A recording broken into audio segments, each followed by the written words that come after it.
Good day, everyone. My name is Eze Victor Onyedikachi.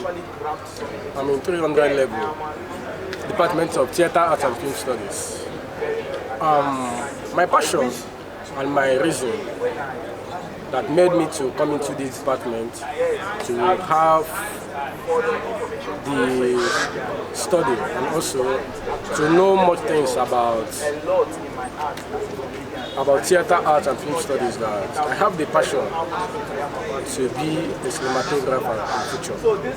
And this my department, they are doing their best, but you know, as we all know, system of education in Nigeria is not that standard, but they are doing their best. Although my intention is that when I graduate from here, I would like to further my education in Film Academy in London, so that I can take more and I will be properly trained in anything in cinematography.